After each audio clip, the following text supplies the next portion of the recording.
beautiful day, and let us begin with a land acknowledgement that this event today takes place in the Aboriginal territories of the Salish and Kalispel people. Violet, would you please display the flag? And if folks would like to join us in the Pledge of Allegiance, I pledge allegiance to the flag of the United States of America and to the republic for which it stands, one nation, under God, indivisible, with liberty and justice for all.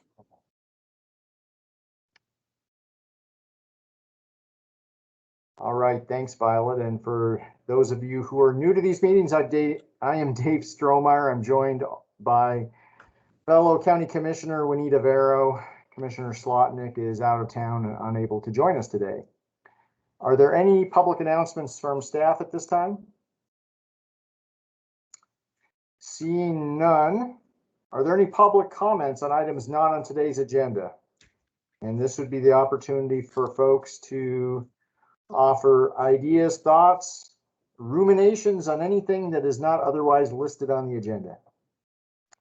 Okay, seeing none. Our claims list, which covers the period May 20th through May 24th. These are claims received by the Commissioner's Office, total $1,121,226.88. We have a number of hearings today. As in all of our meetings, we will begin by opening the public hearing, allowing an opportunity for staff to provide a staff report. In the items where this is relevant, the applicant or applicant's representative can then present and offer comment. That will be followed by public comment and then followed by questions from the commission and discussion and ultimately voting by the commission. So our first public hearing, or set of public hearings that I'll open, relate to budget amendments, and these will be presented by Amanda Henthorn. Amanda. Thank you, Commissioner Strohmeyer. There are two budget amendments today. The first one that I'll walk us through is for the health department. This is to include revenues and expenditures related to the receipt of additional funds for community health and wellness services that are provided to the Rocky Boy Health Center in Ravalli County. All expenditures will be covered by incoming revenues, and the total budget amendment is for $5,678. As I mentioned Tuesday, Kate Davino, who runs this program, was not available today, but she did share some information with me on the program. And this is part of the WIC section and interests of the Health Fund. And each WIC participant with a high nutritional risk identifier has an appointment with a registered dietitian. So local WIC agencies that do not have a registered dietitian on staff have to contract with someone else. Unfortunately, the Rocky Boy Health Center and Ravalli County lost their registered dietitian services. So Missoula County does have registered dietitian services, and so they contract with each of those groups to provide those services. The provision of the services to these two entities wasn't planned for this year, first because WIC operates on the federal fiscal year and the staffing changes at both agencies kind of necessitated this last minute change. So by providing these services, Missoula County can keep our registered dietitians hired at a full-time level and provide services to other counties as required. And we get a small bit of revenue for that to help cover those positions. And this is Rocky Boy in Havre, or is that where the health center is, or what? I'm confused. It would be on the Rocky Boy reservation. Okay. Okay. Thanks. Yep. Thank you, Amanda. Any questions on this? Any public comment on this requested budget amendment?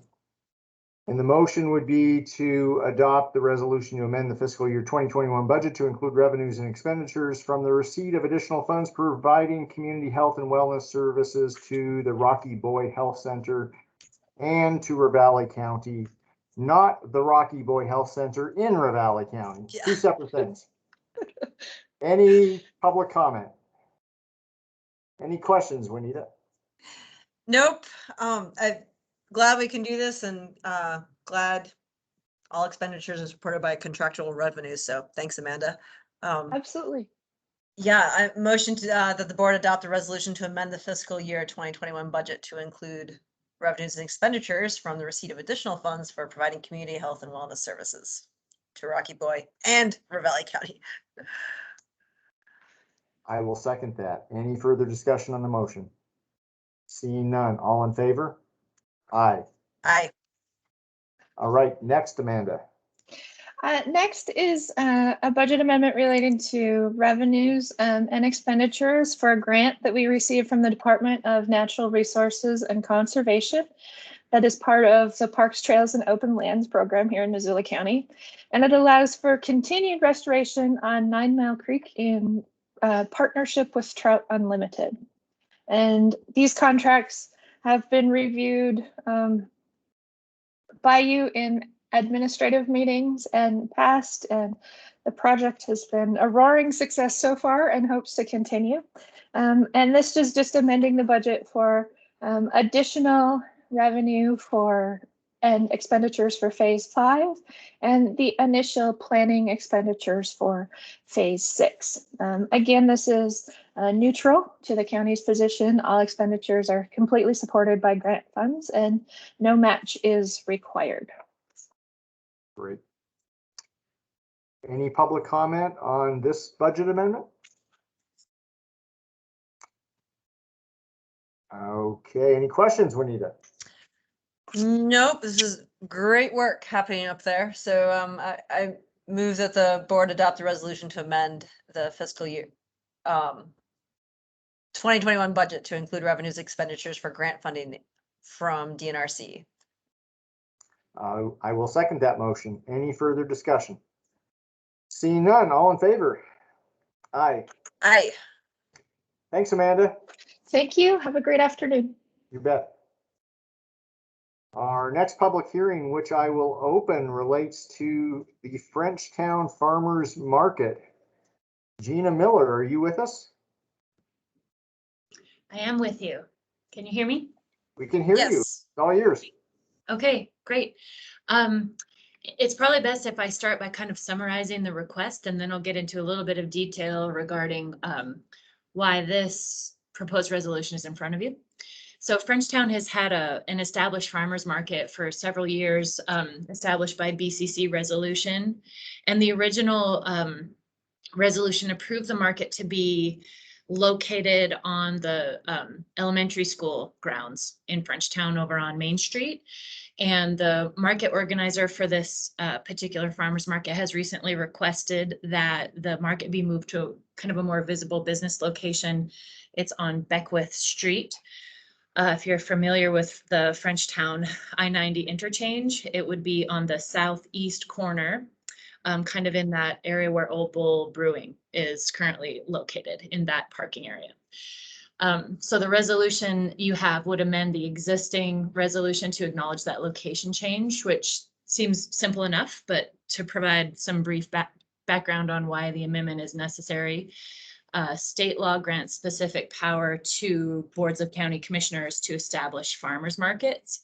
That's in Title VII, the local government laws, and then state laws that govern food safety, Title 50, includes specific allowances for farmers markets for foods sold at a farmers market. And that definition includes only those markets established by boards of county commissioners.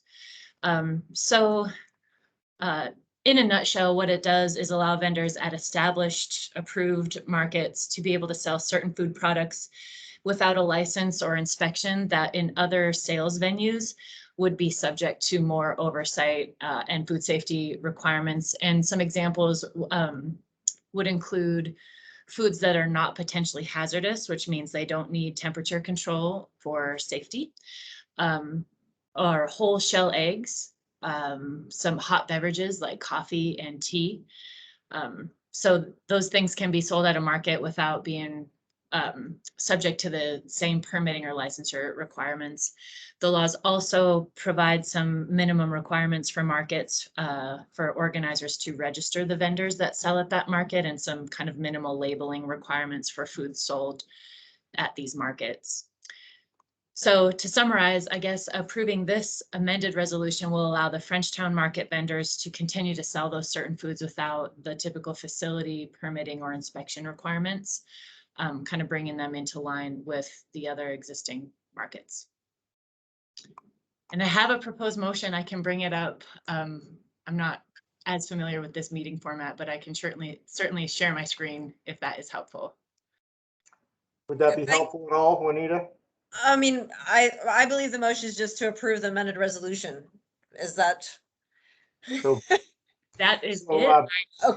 Okay. before we get to that, is there anyone representing the market or from Frenchtown who would like to speak to this?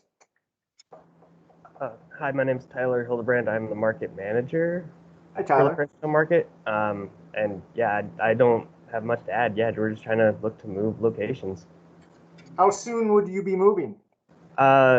Soon. As in maybe this weekend? Or, Yeah, absolutely. yeah, We run our okay. markets on Wednesday evenings, so we don't have as much competition with Missoula markets and things like that. Because a lot of our vendors also go to the Missoula market. And yeah, we're kind of a local ag community that's just trying to re-engage our community. Tyler, what are your hours for your market on Wednesday nights? It's 5 to 7:30. Okay, great. Thanks. Any other members of the public who would like to speak to the change in location or the resolution that we're proposing to adopt today? Okay, seeing none. Thanks, Tyler. I'll close the public hearing. Any more questions, Juanita? Nope, this makes sense to me. So I'm going to move that the board approve the amended resolution for the Frenchtown Farmers Market.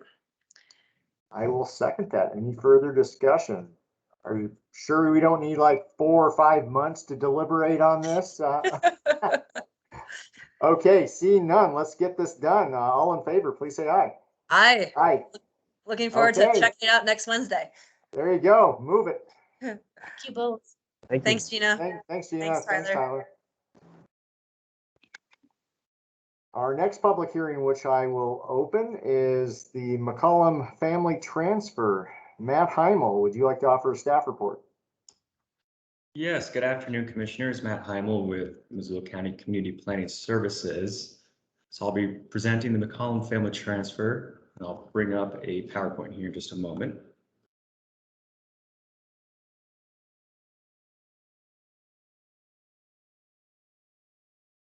Okay, so this is a request from Douglas and Stephanie McCollum to use the family transfer exemption to the Montana Subdivision and Platting Act, which is a division made outside of a platted subdivision for a single gift or sale to each member of the landowner's immediate family. So this transfer is proposed to go to Stephanie's parents, Cleo and Donald Nelson. This 2.01 acre subject property is located at 4261 Sundown Road, and that's the southwest portion of the target range area. There's one single family residence constructed on the property occupied by the claimants with some accessory structures and a garden area that you can see here on the aerial imagery. One of the Missoula Irrigation District ditches does bisect the property, and the subject property is within the target range West End Rural Zoning District. That rural zoning district has one standard that applies to this request, which is a minimum lot size of 1 acre. We verified the property is 2.01 acres in area, and the proposed 2 1-acre lots is zoning compliant. And then we also look at growth policy compliance. So this property is described in the Missoula Area Land Use Element, which is from 2019. That's an amendment to the 2016 County Growth Policy. And that describes the subject property with the rural residential and small agricultural land use. And pertinent to this request is the recommended residential density, which is ranging between 1 unit per acre, 2 units per acre. So the proposal is, in addition to being zoning compliant, it is in substantial compliance with the growth policy. The proposed family transfer would create one new additional tract, resulting in a total of 2 tracts that are each 1 acre in area. Tract 1, which is the north half, would be transferred to Cleo and Donald Nelson, the claimant's parents, and the claimants, Douglas and Stephanie McCollum, would retain ownership of the south half as Tract 2, also 1 acre in area. The application states that both tracts are for single-family residential use with individual well and septic that will require sanitation review. And the claimant has indicated that the intended recipients will reside on the transfer tract. So the family transfer exemption is intended to allow for landowner to divide land in a way that is exempt from subdivision review in order to convey one parcel to each immediate family member. We turn to Chapter 8 of the Missoula County subdivision regulations for rebuttable presumptions and general evasion criteria to make a determination on whether this request is an evasion of subdivision review. In staff's review, we concluded that there does not appear to be the request to evade subdivision review. However, there are some points I would like to touch on that we did note in the review. In the staff report, there was 1 rebuttable presumption that got triggered and 2 general evasion criteria. The 1 rebuttable presumption is that this request may appear to be speculation for financial benefit, and that can be indicated if the recipient owns other tracts of land in the county. And the intended recipients do own and reside at 12978 Tira Lane in Lolo, and a single family residence is constructed on that parcel. The claimant did indicate that the intent of this family transfer is for the intended recipients to construct a house and reside on this new parcel off of Sundown Road. The first of 2 general evasion criteria that was also triggered is whether the original tract was transferred to the claimant in the past 2 years. So the tract was originally purchased by the claimants on April 3rd of 2020 via warranty deed, and more recently to their title to remove the intended recipients, mainly to make this eligible for family transfer request. And the second evasion criteria that this triggers has to do with whether this fits into a development pattern. And there are a few different ways that we review to see if exemption request is part of a development pattern. Those can include if there's 6 or more tracts, which this is not, if it's equivalent to a subdivision with associated characteristics like a road or covenants or easement.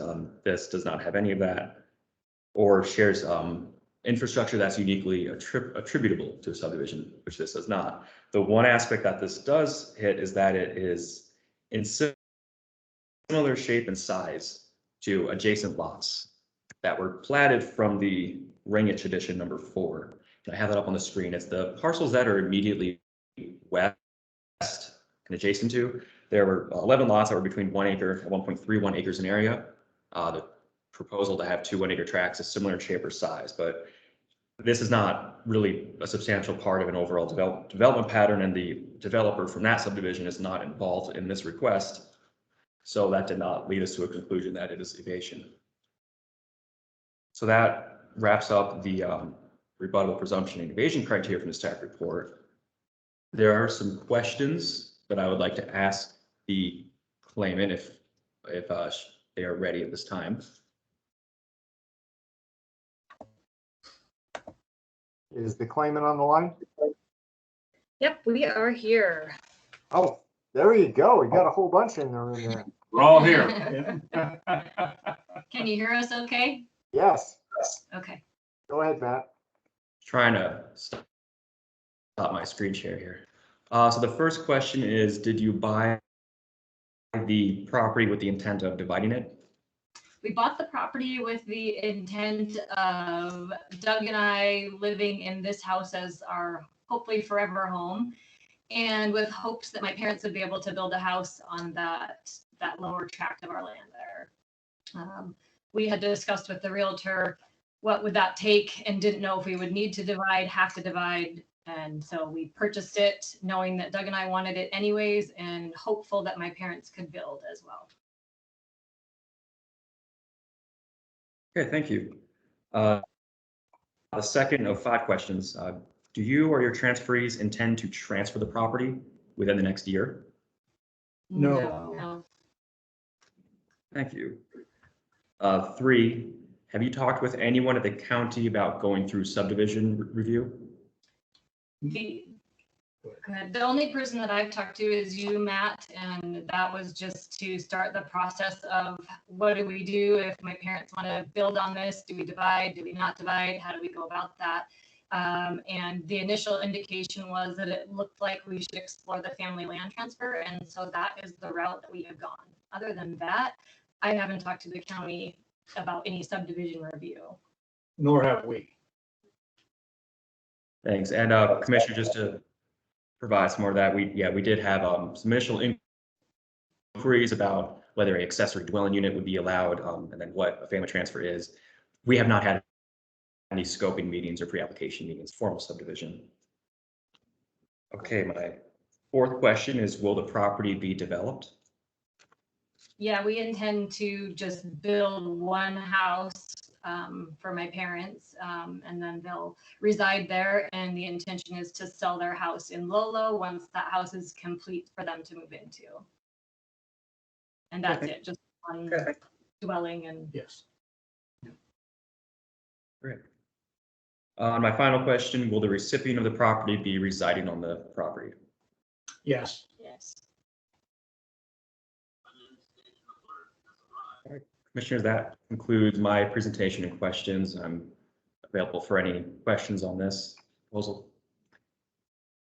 Okay, thank you, Matt. Doug or Stephanie, or Stephanie's parents, anything else that you'd like to add? Unless you have any No. questions for us, we're just thankful for the work that Matt's put in and appreciate his time and effort on it. So thank Matt. Great, thank you. Is there any public comment on this proposed family transfer? All right.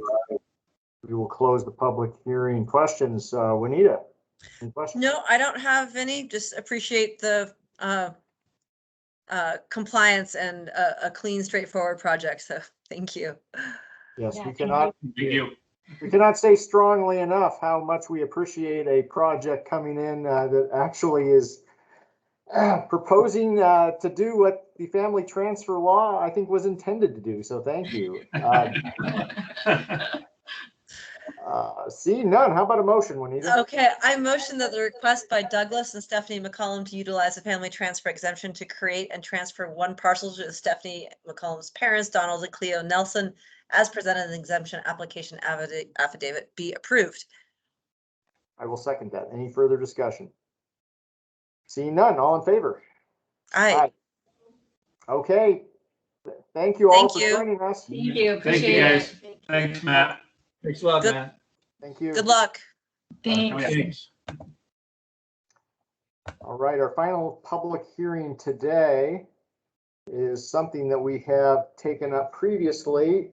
This is final adoption of the Missoula City County Health Code. And there she is, Shannon Terrio. Bring us up to speed, Shannon. All right, thank you very much. Appreciate it. So I'm going to give a very abridged presentation because I gave far more detail in the first public hearing on April 22nd. I do have slides to share, and I hope this shares correctly. We'll see. That Yes. looks right. Okay. All right. So the legislature this year changed aspects of the health board's authority to adopt regulations. And so instead of adopting regulations, the health board now makes a recommendation to a local governing body. We have a city county board of health. And so the law establishes that the local governing body for a city county board of health is what is established in the interlocal agreement. And so I know there is intention to open up and look at the interlocal agreement in the coming months. But until then, we met with the city and county and board leaders, and everyone agreed that it was appropriate for the Board of County Commissioners to be considered the local governing authority for this reason until the interlocal agreement, or unless the interlocal agreement says something different. And so just because we wanted to, let's see, there we go, advancing. We just really wanted to take a conservative approach to make sure that there was absolutely no gap in applicability or enforcement of the health code. This law went into effect immediately, but it looks forward, from now forward. But just to make sure that we were on solid footing, the health board made a recommendation to the BCC to go ahead and adopt the health code and associated fees by reference, and to do that first by an emergency ordinance, and then to also start the regular ordinance procedure. And that is because it looked like, did the board have authority anymore? That was a question. We just didn't even want to get into that gray area, and just made sure that our health code was enforceable and in effect. So at a public hearing on April 15th, BCC did adopt the emergency ordinance that adopted the entire health code and associated fees by reference. And at that same hearing, the BCC also started the regular ordinance process, which takes both a first reading and then at least 30 days later, in this case, a second reading and final adoption. So because it's a code that's being adopted by reference, there's a few very specific requirements. One is that the code to be adopted by reference is filed with the clerk and recorder for at least 30 days before final adoption. So we did that on April 26th. And then there's also a requirement to publish an intent to adopt or to create the ordinance. And so we did that through a legal notice in the Missoulian. And then we also had information on our website. And of course, there's also the public notice that goes along with the BCC's agenda and public posting of the agenda. So just as a quick reminder, the health code has an administrative section and then 8 rules. So we are asking that you adopt that in its entirety, except for one section in the administrative section. And that is because the Montana Code Annotated specifically says that local government can't adopt penalties by reference. And so instead, the ordinance, the resolution in the ordinance has a penalty section, and that penalty section mirrors both what's allowed to the penalties that are established in law for ordinances, and also the penalties established in law for violations of Title 50 or the health regulations. So there's not a conflict there. And then the other regulations that are contained in the health code are wastewater treatment and disposal systems. That's basically septic systems and on-site, mostly on-site wastewater disposal. Large group public functions, solid waste management, which has a lot to do with garbage and littering. You can't burn garbage. Food service establishments, drinking water well protection. That's our well permit regulations. Drop-in childcare facilities, which is something that is not covered well by the state childcare regulations, and so we have a local regulation on that. Rabies control, and then trailer court and campgrounds, which basically establishes a reinspection fee for those. And then along with that, there are fees. These fees have not been changed since January 2020. They went into effect January, oh, I'm sorry, I keep saying that, January 2019. And they have to do with, I know this is small, but groundwater monitoring, the large group function permits, the licensed establishments, specifically plan reviews, and our temporary food service permit fees and inspections. Our septic, wastewater regulation fees that include site evaluations, subdivision submittals, well permits, and then our variance applications. So our recommended motion,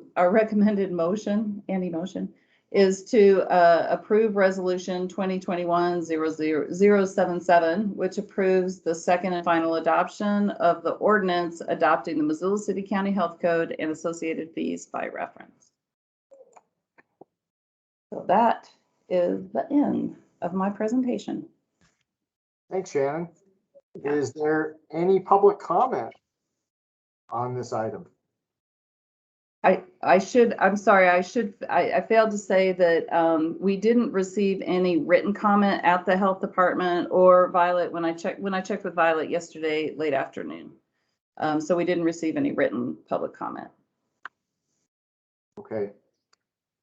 So this would be folks' chance right now to offer verbal public comment on final adoption of the Missoula City County Health Code and associated fees by reference. Does Anna Conley have anything to add? Way to put her on the spot. Anna, is there anything that you would like to add? Shannon's a better lawyer than I am. No. Thank you, Anna, but that's not true. All right, thank you. Any public comment? Seeing none, I'll close the public hearing. Any questions, Juanita? No, I don't have anything. Thank you, Shannon and Anna, for walking us through this. Okay, how about a motion? You're gonna motion that the board approve the second and final adoption of the Missoula City County Health Code and associated fees by reference. I will second that. Any further discussion? Seeing none, all in favor, please say aye. Aye. Okay, Thank it's you. done. Thank you. Thank you. And so concludes all of our public hearings today. Is there any other business to come before the commission today? Seeing none, at 2:32, we will be adjourned. Well done. Thanks, everyone. All right, thank you. Goodbye.